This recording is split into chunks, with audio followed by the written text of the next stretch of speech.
नमस्कार। आज हम खलील जिब्रान की एक बहुत ही दिलचस्प रचना एक पागल आदमी, इसके कुछ हिस्सों पर बात करेंगे। हमारे पास जो स्रोत हैं वो दिखाते हैं कि जिब्रान का समाज, ईश्वर और रिश्तों को देखने का नजरिया कितना अलग था। जी बिल्कुल, बहुत अनूठा नजरिया। तो आज कोशिश रहेगी कि जिब्रान के इस नजरिए को थोड़ा समझें। मतलब उनके लिए ये पागलपन क्या चीज थी, ईश्वर को वो कैसे देखते थे और सच्ची दोस्ती का मतलब क्या था उनके लिए।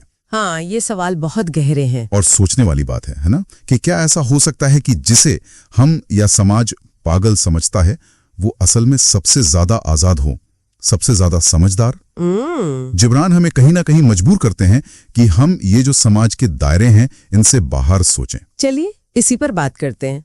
तो पहला सवाल यही, जिब्रान के लिए पागल होना क्या था? उनका पहला अध्याय है कैसे मैं पागल हुआ। इसमें वो पागलपन को बीमारी नहीं बताते। नहीं, बिल्कुल नहीं। ये एक तरह की जागरूकती है, एक आजादी। आजादी? कैसी आजादी? मुखौटों से आजादी। देखिए, जिब्रान कहते हैं मैं पागल तब हुआ जब मेरे सारे मुखौटे चोरी हो गए। मुखौटे मतलब वो नकाब जो हम सब पहनते हैं, अच्छा बेटा, कामयाब इंसान, खुशमिजाज दोस्त, आप समझ रही हैं? हाँ, समाज में फिट होने के लिए। बिल्कुल। ये मुखौटे हमें स्वीकृति दिलाते हैं, पर कहीं ना कहीं हमारी जो असली पहचान है उसे छिपा देते हैं। तो जिब्रान के साथ मुखौटे चोरी हो गए और फिर उन्हें मिली असली आजादी, बिना मुखौटों के। वो लिखते हैं कि जैसे सूरज ने पहली बार उनके नग्न चेहरे को चूमा। वाह, मतलब सच्चाई का, असलियत का सामना करना। जी, यही पागलपन है, बिना डर, बिना लालच, बिना दिखावे के जीना। पर इसमें तो हिम्मत चाहिए होगी। समाज शायद ऐसे लोगों को। बिल्कुल, हिम्मत तो चाहिए। समाज आसानी से स्वीकार नहीं करता। अक्सर देखिए, इतिहास में भी महान विचारक, कलाकार, उन्हें अपने समय में सनकी या पागल ही समझा गया। तो जिब्रान सवाल उठा रहे हैं कि कहीं हम अपनी ये जो तथाकथित समझदारी है इसी में खुद को कैद तो नहीं कर रहे। क्या यही उन्हें ईश्वर के करीब ले जाती है? क्योंकि उनका ईश्वर भी परंपरागत नहीं लगता। हाँ, उनका ईश्वर किसी मंदिर, मस्जिद, चर्च की दीवारों में नहीं बंधा है। तो कहाँ है? वो प्रकृति में है, इंसान के अंदर है, प्रेम में है, और उस तथाकथित पागलपन में भी। अच्छा जी, वो एथेंस के बुद्धिमानों वाली कहानी याद है? हाँ। वो ईश्वर को शब्दों में बांधना चाहते थे। हाँ। पर पागल आदमी ने कहा कि जो असीम है उसे परिभाषा में कैसे कैद करोगे? ईश्वर को समझने के लिए बुद्धि से ज्यादा दिल चाहिए। मतलब ईश्वर कोई बाहरी सत्ता नहीं बल्कि एक एहसास है। हाँ, एक अनुभव। जैसे वो खूबसूरत सूर्यास्त, खिलता हुआ फूल, किसी बच्चे की हंसी, इन पलों में हम ईश्वर के करीब होते हैं। तो ईश्वर एक चेतना है। जी, और सच्ची पूजा क्या है? कर्मकांड नहीं, स्वार्थहीन मदद, प्रेम। जिब्रान कर्मकांडों और पाखंड के बजाय प्रेम पर जोर देते हैं। ईश्वर डर का नहीं, प्रेम का सागर है। उसे पाने के लिए कहीं दूर जाने की जरूरत नहीं, बस अपना दिल खोलने की जरूरत है, अपने अंदर झांकने की। अंदर झांकना। और शायद यही बात दोस्ती पर भी लागू होती है। उनका तीसरा अध्याय है मेरा दोस्त। हाँ बिल्कुल। यहाँ दोस्ती सिर्फ मिलना जुलना या सोशल कनेक्शन नहीं लगती, कुछ गहरा है, बहुत गहरा। जिब्रान के लिए दोस्ती एक आत्मिक जुड़ाव है। सच्चा दोस्त कौन? वो जो आपके अंदर का सबसे अच्छा बाहर लाए और जो आपकी खामोशी भी समझ जाए। खामोशी समझे। वो दोस्त को एक आईने की तरह बताते हैं, जो हमारी वो सच्चाई दिखाता है जिसे हम खुद नहीं देख पाते, भले ही वो कभी चुप जाए। पर ऐसी दोस्ती तो सच्ची बराबरी पर ही टिक सकती है। बिल्कुल, जहां दोस्त एक दूसरे के विकास में मदद करे, सिर्फ तारीफें नहीं। आज की दुनिया में ये थोड़ा मुश्किल लगता है, जहां सोशल मीडिया पर हजारों दोस्त हैं, पर जरूरत के वक्त। हाँ, वो एक अलग बहस है। पर जिब्रान हमें याद दिलाते हैं कि दोस्ती की गिनती नहीं, उसकी गहराई, उसकी गुणवत्ता मायने रखती है। और उन्होंने दूरी के बारे में भी कुछ कहा है ना? जी, वो कहते हैं कि जैसे पहाड़ दूर से भव्य दिखता है, वैसे ही कभी कभी दोस्त की कीमत भी दूरी से पता चलती है। दिलचस्प। लेकिन फिर रिश्ते को निभाना भी तो होगा। हाँ बिल्कुल, दोस्ती को समय और प्यार से सींचना पड़ता है, ईमानदारी से, बिना ज्यादा उम्मीदें रखें। ये कोई सौदा नहीं है, ये दिल का रिश्ता है। बिल्कुल, दिल का रिश्ता। तो अगर हम इन सब बातों को जोड़ें, जिब्रान के लिए पागलपन मतलब मुखौटों से मुक्ति, एक तरह की सच्ची आजादी। जी। ईश्वर मतलब कोई बाहरी शक्ति नहीं बल्कि प्रेम और जुड़ाव का एक भीतरी एहसास। हाँ। और दोस्ती वो एक गहरा सच्चा आत्मिक बंधन। और मुझे लगता है ये तीनों बातें कहीं ना कहीं जुड़ी हुई हैं। कैसे? देखिए, अगर आप मुखौटे उतार कर जिएंगे, मतलब पागलपन को अपनाएंगे, तभी शायद आप ईश्वर के उस प्रेम को महसूस कर पाएंगे और तभी आप सच्ची गहरी दोस्ती भी निभा पाएंगे। हाँ, बात तो है। ये सब हमें अपनी जिंदगी, अपने रिश्ते, अपनी मान्यताएं, इन सब पर दोबारा सोचने को मजबूर करता है। जी बिल्कुल, एक नई नजर देता है। जिब्रान की नजरों से देखें तो क्या सच्ची दोस्ती भी अपने आप में एक तरह का जरूरी पागलपन है? मतलब समाज के जो सतही रिश्ते हैं उनके शोर से परे एक गहरा, बिना मुखौटे वाला दिल से जुड़ाव।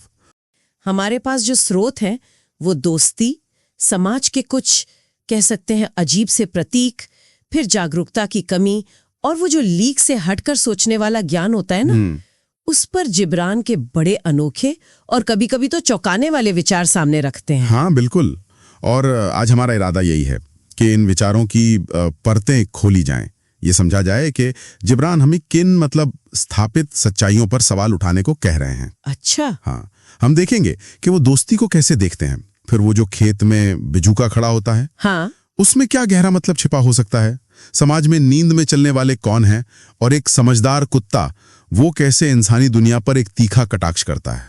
कि आखिर एक पागल कहा जाने वाला आदमी, उसका दोस्त कौन हो सकता है?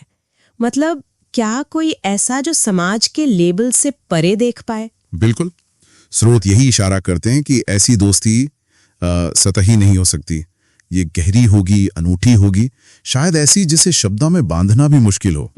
ये एक ऐसी समझ पर टिकी होगी जो क्या कहते हैं, समय और दूरी की सीमाओं को नहीं मानती। पर दोस्ती में सिर्फ अच्छी बातें नहीं होती। हाँ, ये भी है। स्रोत टूटी हुई दोस्ती के दर्द की भी बात करते हैं, और उससे जो सीख मिलती है वो थोड़ी कड़वी होती है। कैसी सीख? मतलब अपनी और दूसरों की कमजोरियों को पहचानने की सीख। वो आसान नहीं होता। बात तो है। दोस्ती की ये परतें वाकई सोचने पे मजबूर करती हैं। अच्छा, इसके बाद जिब्रान हमें एक और प्रतीक की तरफ ले जाते हैं, बिजूका। हाँ, द स्केयरक्रो। हाँ, खेत में पक्षियों को डराने वाला वो पुतला। पहली नजर में तो लगता है भाई सीधा सा मतलब है, पर जिब्रान इसे कहाँ ले जाते हैं? अरे, वो इसे एक बहुत गहरा रूपक बना देते हैं। स्रोत बताते हैं कि बिजूका उन लोगों का प्रतीक हो सकता है जो बाहर से तो बड़े सख्त दिखते हैं, ताकतवर। हाँ, ताकतवर, पर अंदर से वो असल में बिल्कुल अकेले होते हैं, बेबस। या फिर ये उन सामाजिक नियमों और परंपराओं का भी प्रतीक हो सकता है। अच्छा। हाँ, वो नियम जो हमें डरा कर एक दायरे में रखते हैं, लेकिन असल में वो खोखले होते हैं, उन्हें चुनौती दी जा सकती है। ये तो काफी दिलचस्प है, लेकिन स्रोत में एक और बात है जो चौंकाती है कि बिजूका खुद भी डरा हुआ है। मतलब हवा से, बारिश से, वक्त के गुजरने से। ये कैसे? हाँ, यही तो जिब्रान का कमाल है। वो दिखाते हैं कि बिजूका अपनी सीमाओं को, अपनी असलियत को जानता है। उसमें वो झूठा अहंकार नहीं है। अच्छा। शायद यही उसकी एक तरह से छिपी हुई बुद्धिमानी है, अपनी सच्चाई को मानना। और ये सवाल भी उठता है, क्या जिब्रान का पागल आदमी उस अकेले खड़े बिजूके में अपनी ही कोई झलक देखता है? मतलब समाज से अलग थलग, जिसे लोग समझते नहीं, पर शायद अंदर से वो ज्यादा जागा हुआ है, ज्यादा जागरूक। एक स्थिर बिजूके से हटकर जिब्रान फिर उन लोगों की बात करते हैं जो चल फिर तो रहे हैं, पर शायद जागे हुए नहीं हैं। नींद में चलने वाले या स्लीप वॉकर्स। हाँ, स्लीप वॉकर्स। ये कौन लोग हैं? तो स्रोत के मुताबिक ये वो लोग हैं जो जिंदगी बस एक मशीन की तरह जी रहे हैं। मशीन की तरह? हाँ, मतलब रोज के वही काम, भावनाएं भी बस ऊपर ऊपर से, सतही, और बस भीड़ के पीछे चलते जाना। अपने अंदर की आवाज वो तो जैसे सुनते ही नहीं। ओह। जिब्रान जैसे चीख कर कह रहे हो, जागो, सवाल पूछो खुद से, मैं कौन हूं, मैं यहां क्यों हूं, अपनी चेतना को जगाओ। और शायद इसीलिए समाज को जिब्रान का वो पागल आदमी इतना खतरनाक लगता है, क्योंकि वो जागा हुआ है। बिल्कुल। वो उन सच्चाइयों को देख रहा है, कह रहा है, जिन्हें ये नींद में चलने वाले सुनना ही नहीं चाहते। ये तो एक तरह का विद्रोह हुआ ना? हाँ, एक तरह का विद्रोह ही है। और ये नींद सिर्फ एक इंसान तक सीमित नहीं है। स्रोत इशारा करते हैं कि पूरे के पूरे समाज, पूरी सभ्यताएं भी पुरानी बेमानी हो चुकी मान्यताओं को ढोते हुए अनजाने में तबाही की तरफ बढ़ सकती हैं। बाप रे। और जागने के, सत्य को खोजने के रास्ते भी अलग अलग हो सकते हैं। जैसे स्रोत में 2 सन्यासियों की कहानी का जिक्र है, बहुत संक्षेप में, कि रास्ते अलग हो सकते हैं और हर रास्ते की अपनी चुनौतियां होती हैं। अच्छा, वाह। अब आते हैं उस समझदार कुत्ते पर। ये तो कमाल का नजरिया है, कुत्ते की नजर से इंसानी दुनिया को देखना। स्रोत इस बारे में क्या खास बताते हैं? स्रोत में कुत्ता इंसानी दुनिया को देखकर हैरान है। ये अंतहीन लड़ाइयां, ये झूठ, पैसे के पीछे ये अंधी दौड़, प्रकृति से इतनी दूरी। जिब्रान कुत्ते के नजरिए से हमारी वो जो तथाकथित सभ्यता है ना और बुद्धिमानी, उसी पर एक बड़ा सवाल खड़ा कर देते हैं। क्या सवाल? कि क्या हम इंसान अपनी सारी तरक्की के बावजूद कहीं जानवरों से भी बदतर तो नहीं हो गए? ओह, तो क्या जानवर ज्यादा समझदार है? स्रोत किस तरह की समझदारी की बात कर रहे हैं? स्रोत जानवरों की सादगी की बात करते हैं, उनकी वफादारी, भावनाओं को सीधे सीधे महसूस करने की उनकी क्षमता और प्रकृति के साथ उनका जो सहज तालमेल है, हाँ, उसी को उनकी असली समझदारी बताते हैं। ये कुत्ता शायद उन सभी का प्रतीक है जो व्यवस्था के बाहर खड़े होकर इसकी आलोचना करने का साहस रखते हैं। जैसे कलाकार, दार्शनिक, हाँ, या खुद जिब्रान का पागल आदमी। तो असली बुद्धिमानी शायद डिग्रियों या किताबी ज्ञान में नहीं है, बल्कि जिंदगी की जो बुनियादी सच्चाइयां हैं, सादगी, प्रेम, वफादारी और पल में जीना, उसमें है। बिल्कुल वो बातें जो शायद वो कुत्ता समझता है, पर हम इंसान कहीं ना कहीं भूलते जा रहे हैं। हाँ बिल्कुल, ये हमें सोचने पर मजबूर करता है कि जिसे हम ज्ञान या सभ्यता कहते हैं, कहीं वो हमें जिंदगी की असली समझ से दूर तो नहीं ले जा रही। तो कुल मिलाकर देखें, जिब्रान इन कहानियों और प्रतीकों के जरिए हमें लगातार झकझोरते हैं। वो हमें उकसाते हैं कि हम समाज की दी हुई परिभाषाओं पर सवाल उठाएं। चाहे वो दोस्ती हो या बुद्धिमानी, सबके गहरे मतलब तलाशें और सबसे जरूरी जागरूकता के साथ जिएं। कि जिब्रान के आईने में अगर देखें तो असली पागलपन क्या है? समाज के बनाए रास्तों पर आंखें बंद करके चलते जाना, या फिर उन रास्तों की समझदारी पर ही सवालिया निशान लगा देना? हमारे पास जो नोट्स हैं वो जिंदगी, रूहानियत, इन सब पर काफी अलग सी रोशनी डालते हैं। बिल्कुल, जैसे वो दो सन्यासियों की कहानी है, या फिर ये देना लेना क्या है, हमारे अंदर के जो अलग अलग स्वा हैं। हाँ, और मौत को भी वो एक बिल्कुल अलग नजरिए से देखते हैं। जिब्रान का कमाल यही है, वो आपको सोचने पर मजबूर करते हैं कि भाई जो मानकर बैठे हो, क्या वही सच है? शुरुआत उन दो सन्यासियों से करें, वो कहानी काफी दिलचस्प है। हाँ, वो वाली। एक तो वो जो बिल्कुल कठोर तपस्या में लीन है, दुनिया से कटा हुआ सा, शरीर पर मिट्टी जम गई है, किसी से कोई मतलब नहीं। और दूसरा वो एकदम उल्टा, प्रकृति के साथ, बच्चों के साथ खेल रहा है, सबसे मिल रहा है। जी, और जिब्रान ये नहीं कहते कि ये सही है या वो गलत। हाँ, यही पॉइंट है। वो किसी एक रास्ते को सर्टिफिकेट नहीं दे रहे। नहीं, बिल्कुल नहीं। देखिए, यहाँ मजे की बात यह है कि दोनों अपनी अपनी जगह सच्चे हैं, अपनी धुन में है, सच ढूंढ रहे हैं। ये हमें सिखाता है कि रूहानियत का रास्ता वो बहुत पर्सनल होता है। सही बात। हमें दूसरों के रास्ते का सम्मान करना चाहिए, चाहे वो कितना भी अलग क्यों ना हो हमसे। मतलब रास्ता जरूरी नहीं, उस पर चलने वाला कितना सच्चा है ये जरूरी है। बिल्कुल, उसका समर्पण, उसकी निष्ठा। ये बात समझ आती है। अच्छा, और ये जो व्यक्तिगत खोज है, ये देने और लेने की कला से कैसे जुड़ते हैं? नोट्स कहते हैं कि सच्चा देना वो है जिसमें कोई उम्मीद ना हो। हाँ, और जिब्रान के लिए ये सिर्फ चीजें देना लेना नहीं है, ये बहुत गहरा है, एक तरह का आध्यात्मिक लेन देन है। देने वाला ये समझे कि वो सिर्फ एक माध्यम है, असल दाता तो जीवन खुद है। अच्छा। और लेना भी उतना ही जरूरी है, शुक्र के साथ, कृतज्ञता से स्वीकार करना। हाँ, क्योंकि वो देने वाले को भी मौका देता है। बिल्कुल, एक संतुलन बनता है। और सबसे कीमती देना क्या है?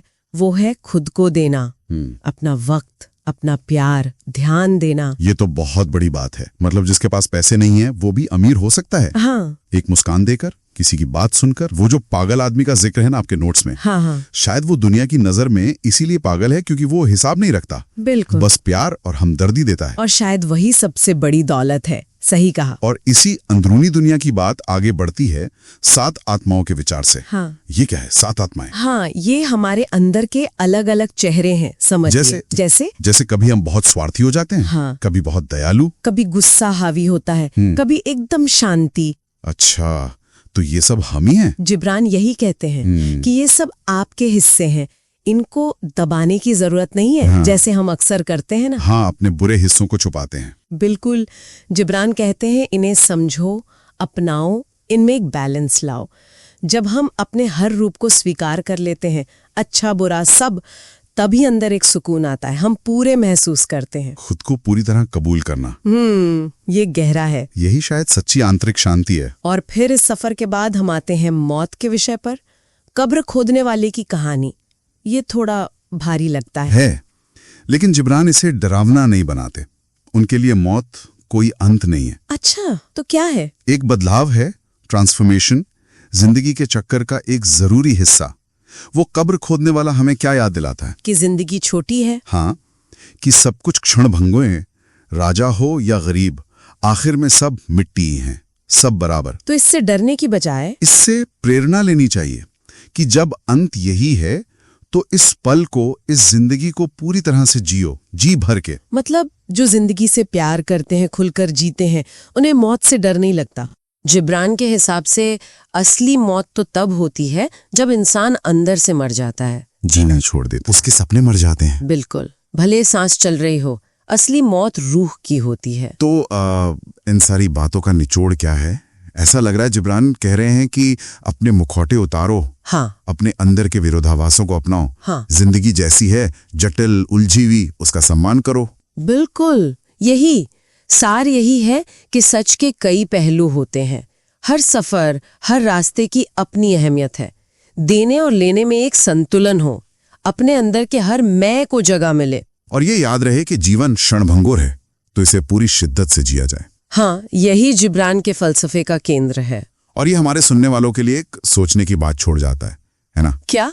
कि अगर हम वाकई अपने अंदर के हर पहलू को, अच्छे बुरे सबको स्वीकार कर लें, समाज के बनाए नॉर्मल के दायरे से बाहर निकल जाएं, तो क्या वही असली आजादी है, चाहे दुनिया उसे पागलपन ही क्यों ना कहे। ये सोचने वाली बात है, बिल्कुल।